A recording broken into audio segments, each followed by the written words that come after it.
और जागरण के साथ में सुबह का कथा श्रवण करना, फिर अपने अपने घर को, अपने अपने गंतव्य को जाना।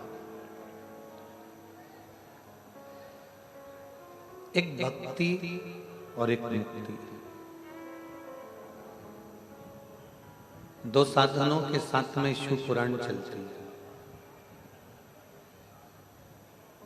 इस शिव महापुराण की कथा को पाने के लिए बहुत सारा दिखावा या आडंबर, सजावट, बनावट या दिखावट की जरूरत नहीं होती। शिव महापुराण को अपने भीतर उतारना,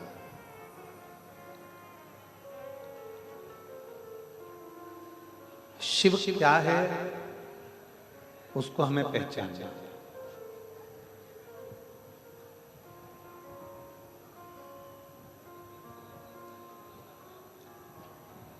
जैसे एक पत्थर के, पाषाण के शिवलिंग पर हम जल चढ़ाते हैं,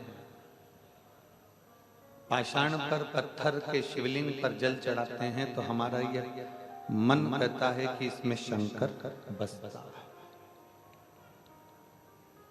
इसमें शिव बसता है। ये हमारा मन, ये हमारा चित्त का है। और जल चढ़ाते चढ़ाते चढ़ाते चढ़ाते जब बहुत समय निकल जाता है तो हमारा काम सफल भी हो जाता है।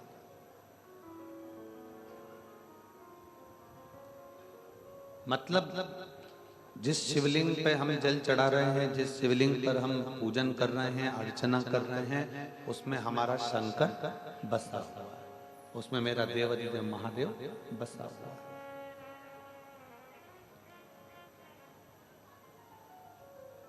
अब जैसे एक पाषाण में शिव बसा हुआ है, उसी तरह शिव महापुराण की कथा कहती है कि संसार में जन्म लेने वाले प्रत्येक जीव में शिव है। ऐसा कोई जीव नहीं जिसमें शिव है।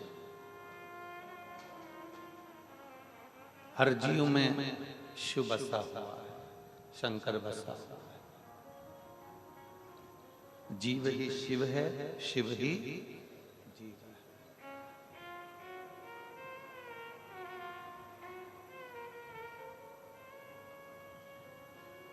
किसी बड़ी बड़ी कथाएं होती हैं, किसी कथा में जब कथा की बुकिंग होती है तब किसी भी कथा में यह नहीं कहा जाता कि इतने भक्त आएंगे तो उनके लिए भंडारे की व्यवस्था करना।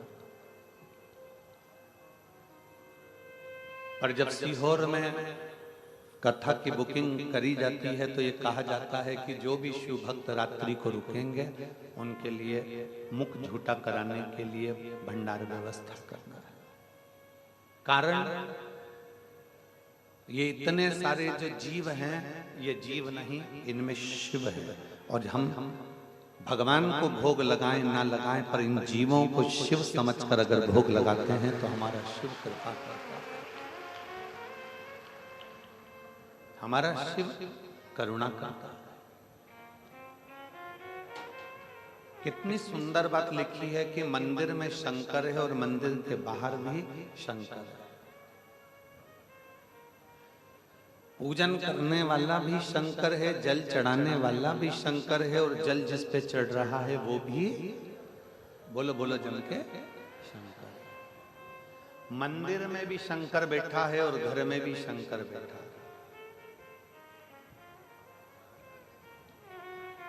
आप लोगों ने कभी शंकर जी का एक फोटो देखा होगा जिसमें शंकर जी या कभी हरिद्वार गए होंगे, या कभी नर्मदा जी के तट पर गए होंगे, कभी महानदी के तट पर राजिम गए होंगे, तो कभी आपने शंकर जी का एक चित्र या मूर्ति देखी होगी जिसमें शंकर जी दोनों हाथों में लोटा लेकर जल अपने ऊपर डाल रहे हैं। ऐसी मूर्ति है, दो हाथ और दो हाथ, चार हाथ हैं, दो हाथ से अपने ऊपर जल डाल रहा है। देखिए मूर्ति, फोटो का भी दर्शन करा होगा आपने, दोनों हाथों से जल चढ़ रहा है, दोनों हाथों से। मतलब ये भगवान शंकर की अविरल मूर्ति का दर्शन, फोटो का दर्शन, ये हमें बताता है कि तुम जो शंकर जी पे जल चढ़ा रहे हो उसमें भी शिव है, और जिस शिवलिंग पर जल चढ़ा रहे हो उसमें भी शिव है, कोई दूसरा नहीं।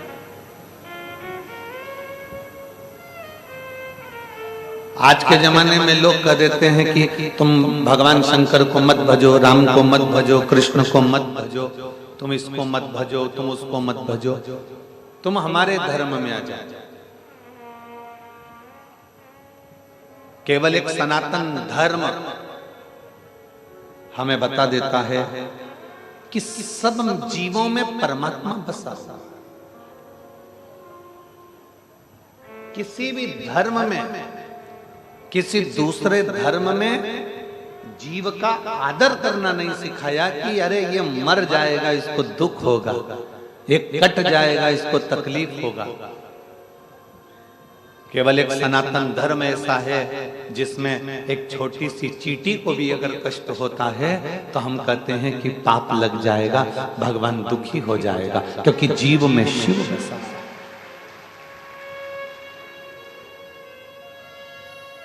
हमारा सनातन धर्म किसी की हत्या करना नहीं सिखाता। हमारा सनातन धर्म किसी को बर्बाद करना नहीं सिखाता। हमारा सनातन धर्म तो ये सिखाता है कि चाहे वो नदी हो, पर्वत हो, पहाड़ हो, पत्थर हो, वृक्ष हो, तालाब हो, सरोवर हो, स्त्री हो, पुरुष हो, नारी हो, बच्चा हो, सबका आदर करिए, सबका सम्मान करिए और सब में शिव को देखने का प्रयास करिए। हर एक में शिव बसा। हम क्यों बैठे? तुझ में रब दिखता है यार, हमें क्या क्या, हर एक में वही बसता है तो मैं क्या कर सकता हूं। सब में वही नजर आ रहा है, सब में वही दिख रहा है, सबके भीतर वही समाया हुआ है, सबके भीतर उसी की ही ऊर्जा है, सभी के भीतर उसी की ही ज्योति है। तो फिर हम कैसे कह दें कि शंकर मंदिर में ही है?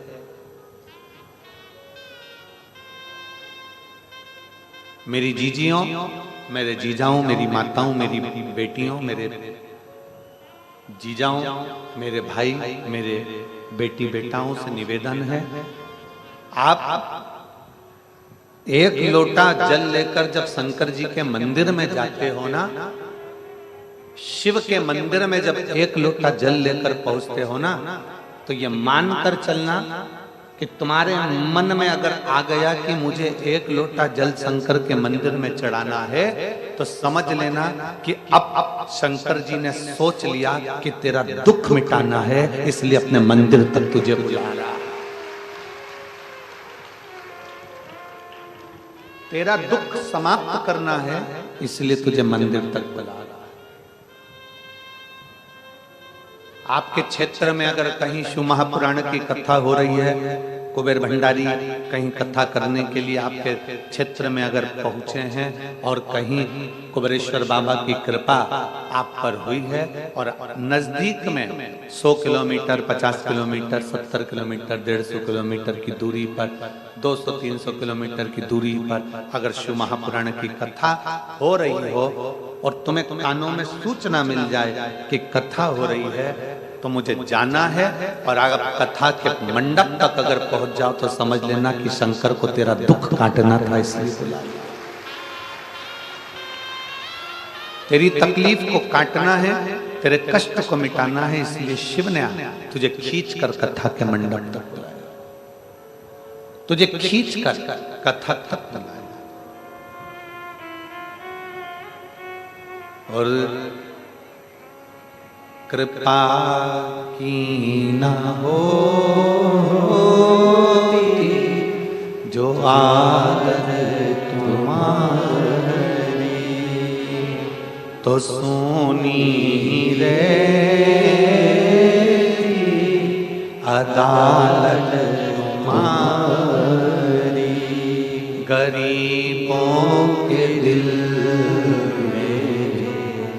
जगा तुम न पाए, किस दिल में होती इबादत तुम्हारी, तो किस दिल में होती इबादत तुम्हारी। अगर भगवान कृपा नहीं करता, करुणा नहीं करता, तो ये लाखों की संख्या में 3 दिन डूम पंडाल, पेड़ों के नीचे, रोडों पर लोग जहां तहां सब दूर बैठे हुए हैं। ईमानदारी से बोलो, चींटी नमक के डब्बे में होती है क्या? बोलो, जम के बोलो जरा। नहीं। चींटी मिर्ची के डब्बे में होती है क्या? चींटी हल्दी के डब्बे में होती है क्या? नहीं। चींटी सर्फ के डब्बे में होती है? नहीं। साबुन के डब्बे में? नहीं। चींटी जाती है तो डब्बा कितना भी बंद करके रख लो, चींटी हमेशा शक्कर और गुड़ के डब्बे में, मिठाई के डब्बे में। कुछ तो शिव महापुराण में होगा, इसलिए तो इतनी सारी चींटियां।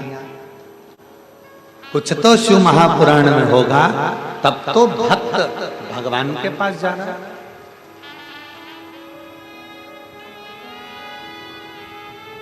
शिव महापुराण में कुछ तो होगा, तब तो शिव भक्त यहां पहुंच रहा है।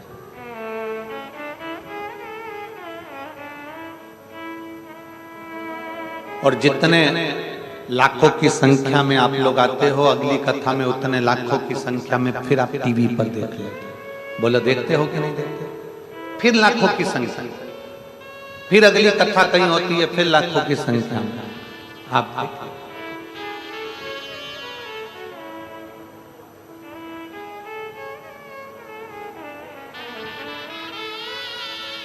और वो आते हैं, कथा में कौन पहुंचता है? जो शंकर को एक लोटा जल चढ़ा रहा होता है। एक दिन भोलेनाथ उसको कथा के पंडाल में बुलाए। कौन आता, कौन बुलाता? किसकी सामर्थ्यता है कि कोई बुला ले? कोई राजनेता अगर एक कार्यक्रम करे तो बसें लगाना पड़ती हैं, गाड़ियां लगाना पड़ती है, तब भरकर बुलाना पड़ता है, तब उनको घर तक वापिस भेजना पड़ता है। यहाँ तो लोग अपना खर्चा कर आते हैं, स्वयं के खर्चे से।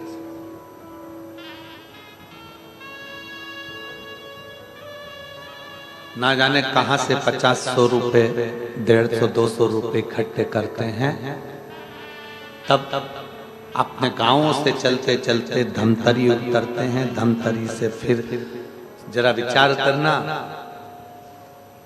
जहां बस छोड़ती है वहां से यहां तक आने में थोड़ा सा तो पैसा लगता ही है। परिश्रम करते करते, बाबा से विनय करते करते करते करते, एक आस, छोटे छोटे बच्चे गोदी में हैं, बुजुर्ग लोग चले जा रहे हैं, कोई कोई के शरीर में कष्ट है, कोई बीमारी है, तो उसको भी धीरे धीरे पकड़ कर ला रहा है। और क्या आस क्या? एक पत्र में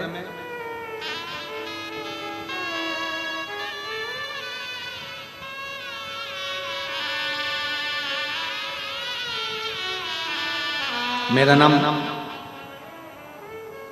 अंजू साहू है, मेरे पति का नाम हेमंत साहू है। मैं MG वार्ड कांकेर छत्तीसगढ़ की निवासी हूँ। कहीं बैठी हूँ और बच्चा अगर साथ में आया हो तो उसको लेकर व्यासपीठ के पास आ सकता हूँ। गुरुजी, शादी के 5 साल तक तो हमने इंतजार करा कि बच्चा हो जाएगा। डॉक्टरों को दिखाया, डॉक्टरों के अनुसार उन्होंने कहा कि बच्चेदानी में 2 गांठ है।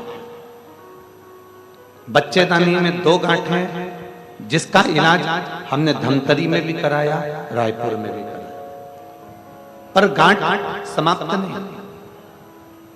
डॉक्टर ने कहा कि ऑपरेशन करना पड़ेगा, तब हो सकता है कि तुम्हारा गर्भ ठहर जाए।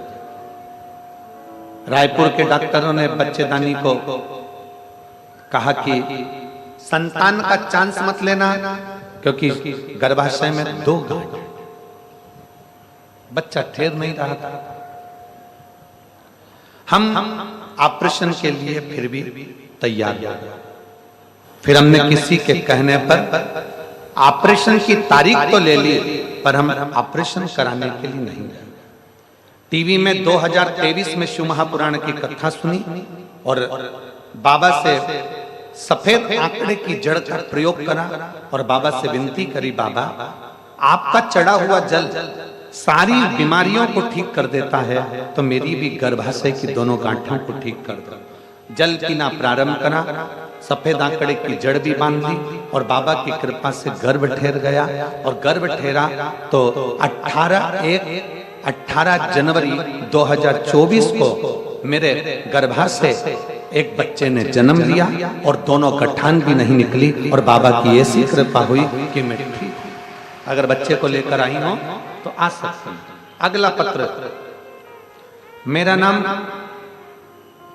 अंजू साहू है, पति हेमंत साहू है। ये तो यही पत्र है। अगला पत्र है, मैं धमतरी की रहने वाली हूं, ज्योति निर्मलकर। मेरे पति का नाम है लोकेश निर्मलकर। कहीं बैठी हो और बच्चे को लाई हो तो लेकर आ सकते हैं। शादी को 12 साल हो गए थे, गर्भ नहीं ठहर रहा था। तब बहुत सारे हॉस्पिटल में दिखाया पर कोई अंतर नहीं आया। गुरुदेव, तब हमने सफेद आंकड़े की जड़ का प्रयोग, पशुपतिनाथ का प्रयोग किया और बाबा की कृपा से 31 मार्च 2024 को बच्चे ने जन्म लिया। मैं बाबा को धन्यवाद देने आई हूं जो 12 साल के बाद,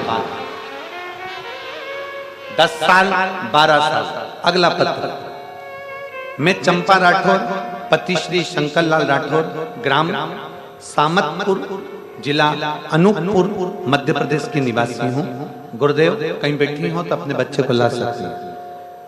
मेरे शादी को 10 साल हो गए थे। डॉक्टरों के हिसाब से मैं कभी मां नहीं बन सकती थी, क्योंकि मेरी बच्चेदानी में गर्भाशय में सूजन रहती थी। गुरुदेव,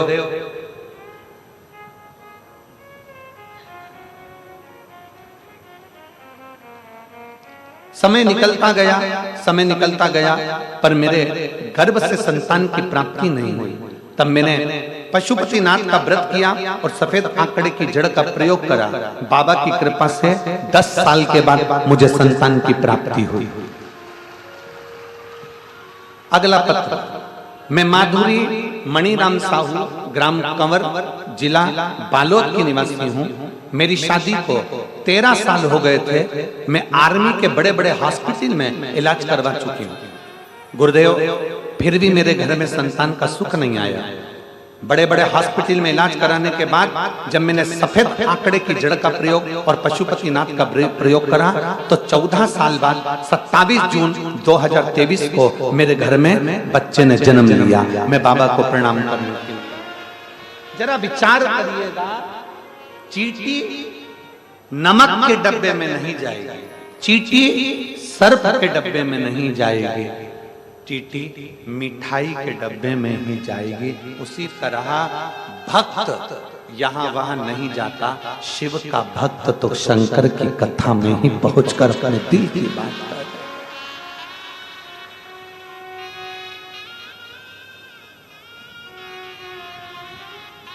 ये इन्होंने अपने पत्र में लिखा, माधुरी मणिराम साहू, कंवर, जिला बालोद की निवासी। हम नौकरी के चक्कर में आपको कभी मिले नहीं, आपसे कभी हमारी बात नहीं हुई, आपसे कभी मिलना नहीं हुआ, साक्षात आपका देखना नहीं हुआ। हम केवल टीवी के माध्यम से कथा को सुनते थे और विश्वास नहीं है कि टीवी के सामने बैठकर मांगने से भी क्या भोलेनाथ दे देता है। पर हमने देखा है, ये शिव तत्व है।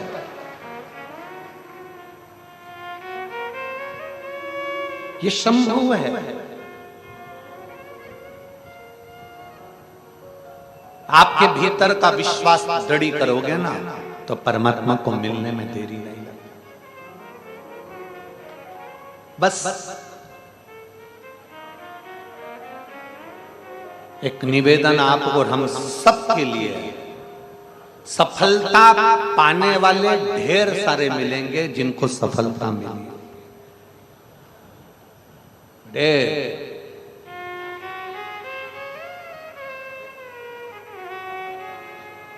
आप सबसे निवेदन है, भगवान आपको सफलता की सीढ़ी पर चढ़ा भी देता है।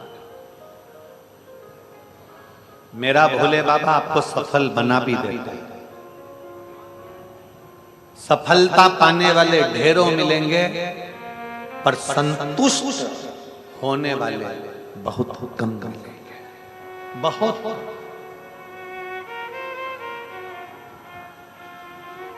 एक निवेदन संपूर्ण श्रोता भाई बहनों से जो टीवी चैनल के माध्यम से सुन रहे हो, जो यहाँ पंडाल में कथा सुन रहे हो, जो इस पितृ पक्ष में अपना एक अंश मात्र दान देकर भी कथा का रसपान कर रहे हो, उन सभी से निवेदन है कि सफलता तो बहुत है, लोगों के पास मिल भी जाएगी, पर सफलता के साथ थोड़ी संतुष्टि रखिए।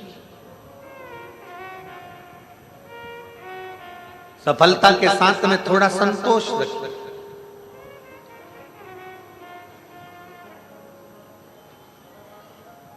संतोष, संतुष्टि मतलब मेरे घर में अगर गाड़ी नहीं है कोई बात नहीं, मेरे पति की इतनी कमाई नहीं है कोई बात नहीं, हम कम में गुजारा करें, कम में गुजारा। कितना सुंदर चरित्र आता है। एक बार अर्जुन ने वन में, जंगल में कुछ चीजें देखी।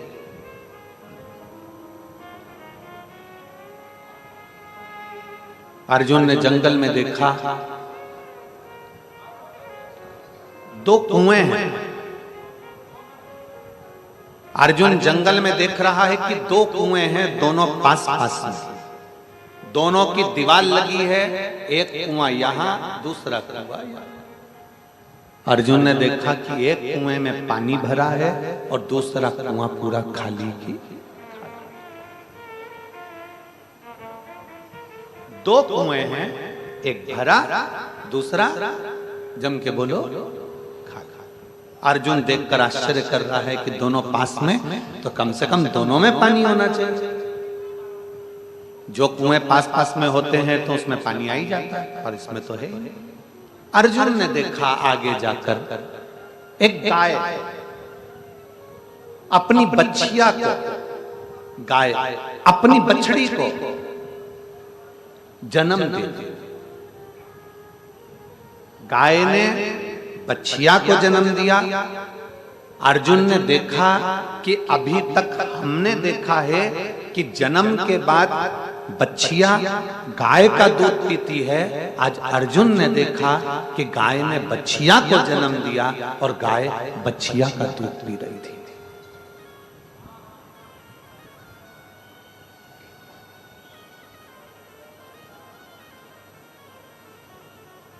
अर्जुन चक्कर खाने लगा, विस्मय हुआ, आश्चर्य हुआ।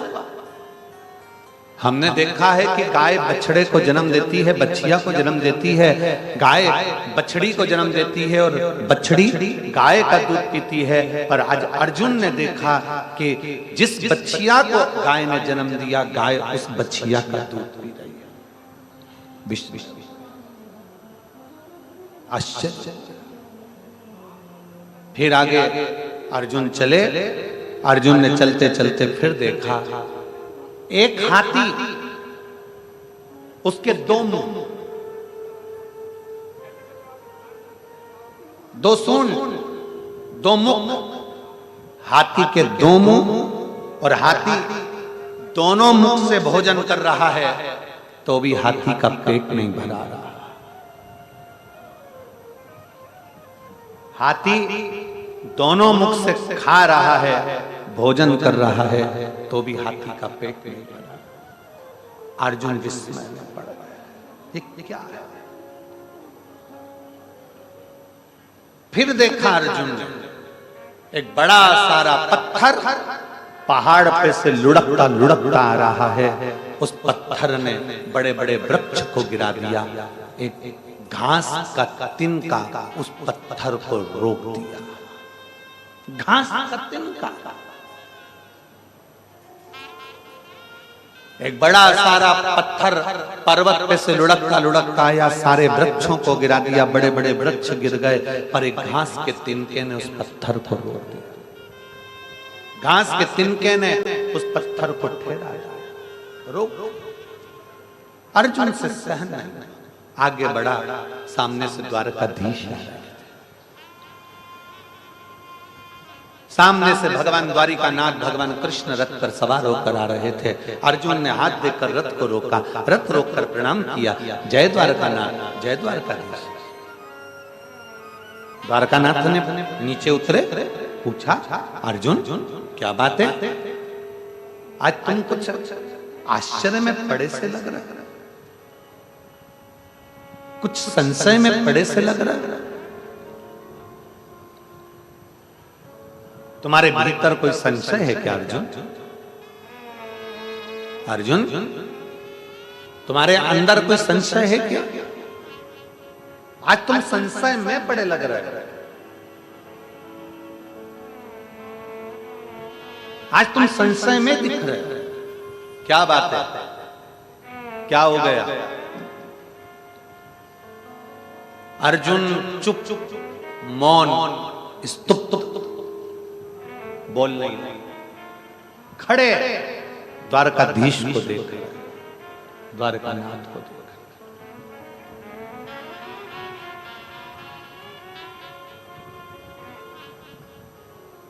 एकदम मौन होकर, स्तुप्त होकर, खड़े खड़े देख रहे, खड़े।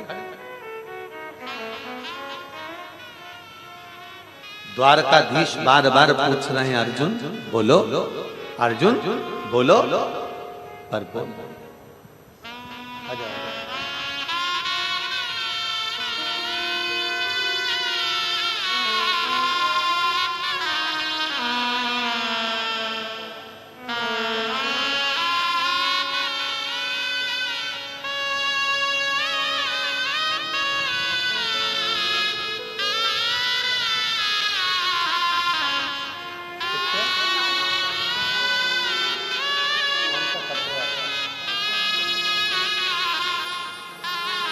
मैं क्षमा चाहूंगा, ये चंपा राठौर पति शंकरलाल राठौर, ग्राम समतपुर, जिला अनूपपुर, हमें पत्र पढ़ने में थोड़ी गलती हो गई। ये बच्चा 10 साल बाद नहीं 40 साल बाद हुआ है, मैं क्षमा चाहूंगा, बहुत बहुत मेरे पत्र पढ़ने में थोड़ी गलती हो गई, मैं उसको 10 वर्ष पढ़ दिया, पर ये बच्चा 40 साल के बाद हुआ है। 40 साल।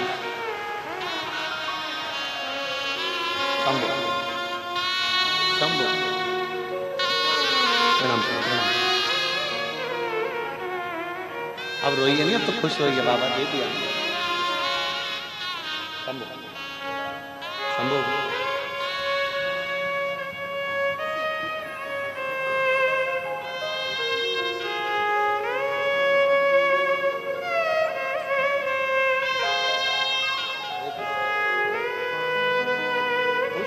खुश हो, खुश हो एकदम, अच्छा खुश हो जाओ, आंसू पोछो, आंसू पोछो, पूरे आनंद आनंद।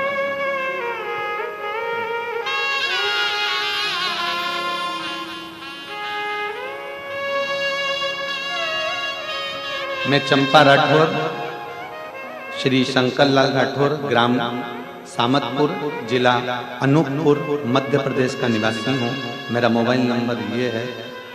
हमें पढ़ने में थोड़ा लगा, हम 10 वर्ष बोले, ये 40 वर्ष के बाद ये बच्चे ने जन्म लिया है। 40 वर्ष